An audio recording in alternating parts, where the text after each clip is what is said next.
Hello, everyone. I'm meteorologist Christina Campbell with Alaska's news source. Very active. It's been a very active weather day today, and we're going to go right to the weather graphics and show you what's going on. You can see the entire state has some kind of watch or warn somewhere in every geographical regional area, starting with the interior where there's a red flag warning in effect for fire warning. It's a fire weather warning. And this, of course, is in what you see in the pink shade on your screen from Ramport to Minto to Nenana, Tanana, Manly, Hot Springs, Fairbanks. It's all of the areas around the Fairbanks area currently in a watch right now. And of course, the tan that you saw, let me go back to that. If we hang with me for just a moment.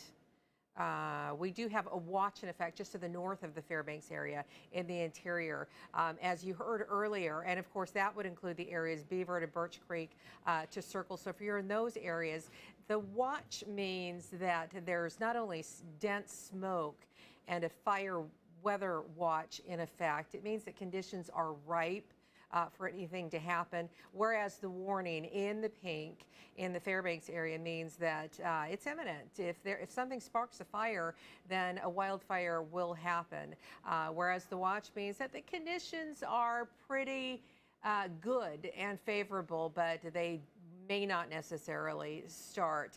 That said, just earlier today, the Bureau of Land Management did evacuate and close the White Mountains Recreation, at least the western part of the White Mountains Recreation area, to hikers, and a lot of the trails, of course, were closed due to this red flag warning and the watches in the area, so those continue. Not to be left out, but if you head out to, if you're in the Brevig Mission, Sullivan Camp, Nome, Lee's Camp, White Mountain, the location White Mountain in Alaska, then of course there's a high surf advisory in effect, so you should heed the warnings from those as well. And of course, that high surf advisory goes down to near the Bethel area for Scammon Bay, Hooper Bay, Marshall, Mountain Village. And of course, you can see a lot of the wet weather and some pretty good cells moving right near ANCHORAGE. So if you're in those areas, you may be experiencing a lot of rainfall right now. So very active weather. In the meantime, if you're in the south central region, here's a time lapse of the beautiful weather that's been happening across most of the state, other than the fire danger in the interior. The south central region has been seeing some blue sky, sunshine on the time lapse. You saw how the clouds were on the increase.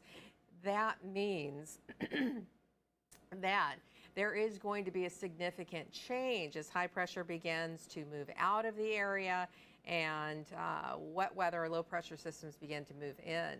But the high in the Anchorage area for today topped out at 72 degrees.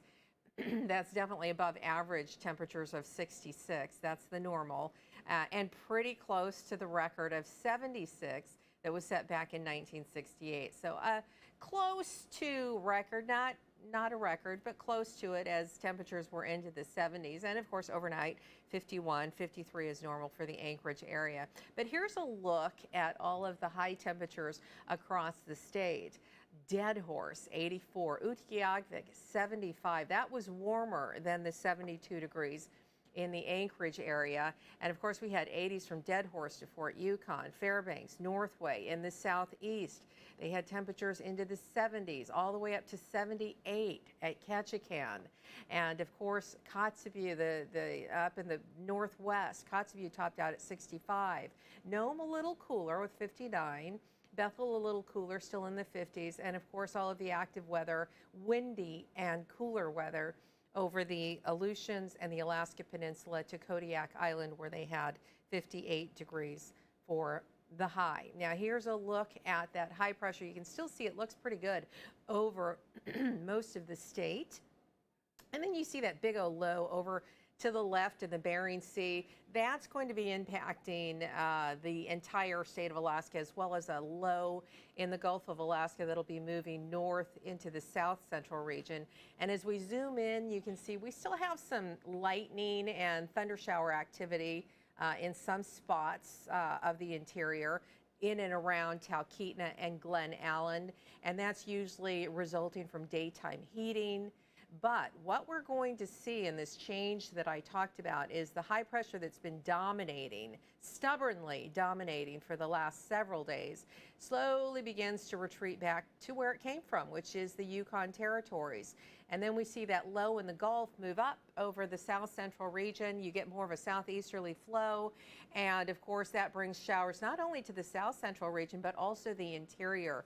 If you're in Fairbanks all the way up to Circle Hot Springs, that low in the Bering Sea in the meantime moves on over the western part of the state from Nome all the way down to Bethel. And then that little low that just developed just near Kodiak Island heads on and takes aim for the southeast panhandle. So all of the areas that we're seeing sunshine and warmth will now be hit with some rain showers scattered.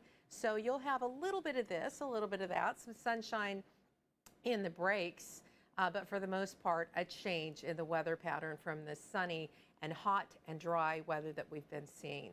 So the forecast for the southeast panhandle is calling for some sunshine, a few sun breaks, otherwise cloudy skies, a few breezy conditions. Daytime highs will be into the 70s, and Ketchikan a little bit cooler, 69, but mid 70s for Haines. They're looking at a high of 76 degrees. For the interior, that red flag warning remains in effect for the interior until Sunday at 10 p.m. That's for hot, dry weather conditions, and of course the watch also remains in effect for areas northeast of Fairbanks, and that is in effect until 10 o'clock on Saturday. Otherwise, some isolated thunderstorms and thunder showers. Daytime highs again will be in the mid 80s and upper 70s for Healy. Tok looking at a high of 84 degrees. Fairbanks and Fort Yukon again in the upper 80s before the temperatures begin to drop. Even on the north slope, if you're going to be in Utqiagvik, expect some very pleasant summer-like conditions with a high of 63 expected for your Sunday. Again, Dead Horse also looking at those 70s, as is Anativik Pass. A little bit of sunshine, but rain showers scattered in nature begin to move back into the picture. As we head out toward western Alaska, Kotzebue and Galena looking at a little bit of sunshine, warmer further inland you go, a little bit cooler out toward as you get to the bodies of water near the Bering Sea. And again, that high surf warning remaining in effect until Sunday as well. The Aleutians, wet weather, but sunshine moves in from Adak to Unalaska and Cold Bay. Highs there in the upper 50s to lower 60s. And as we head to the Kenai Peninsula, again, we're going to see the sunshine go away, and wet weather will again return from Soldotna to Homer, Seward, and Kodiak. Temperatures drop from the 70s to the 60s.